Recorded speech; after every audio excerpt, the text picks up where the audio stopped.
length plus buffer minus yoke பண்ணா skirt plus buffer of 5 inch. So first ஒரு widthல ஒரு fold பண்ணிக்கலாம். இங்க இருந்து அந்த 20 inch எவ்வளவு வருதோ fold it in half. புரியுதா?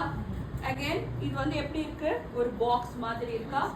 Full circle கட் பண்ணோம்னா the circle should look like a donut. இப்போ இந்த 4 fold பண்ண இடத்துல என்னோட yoke பார்ட்டை இப்படி வைக்கிறேன். இங்க இருந்து இது வரைக்கும் மெஷர் பண்றேன். எவ்வளவு வந்திருக்கு? 3.5 அதே 3.5 தான் நமக்கு இங்க இருந்து இது வரைக்கும் வரணும். இது 3.5. ஸோ இதை வந்து இதுக்கு ஏற்ற மாதிரி இப்படி கரெக்டாக அலைன் பண்ணுறோம். தெரியுதா? ஃபர்ஸ்ட் இந்த அலைன்மெண்ட் முடிச்சோடனையும் you going to draw straight line. இதை வந்து நம்ம சர்க்கிள் பண்ணுறோம்.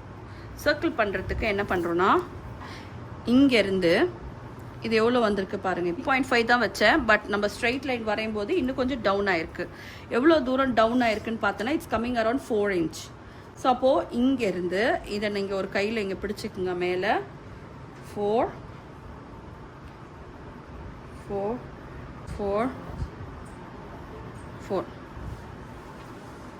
தெரியுதா?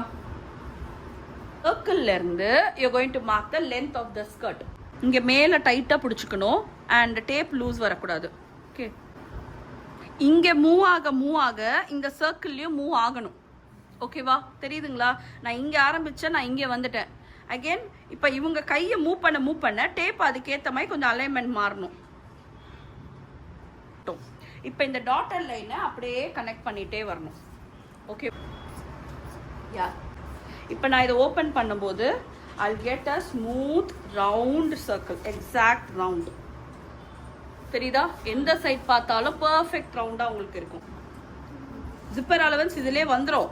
சப்போஸ் நான் இதை மெஷர் பண்ணிட்டு எனக்கு இல்லை ஜிப்பர் அலவன்ஸ் கிடைக்கல, மீட்டப் ஆகலை அப்படின்னா கொஞ்சமா இதை சேர்த்து கட் பண்ணுங்க. இப்போ பாருங்க,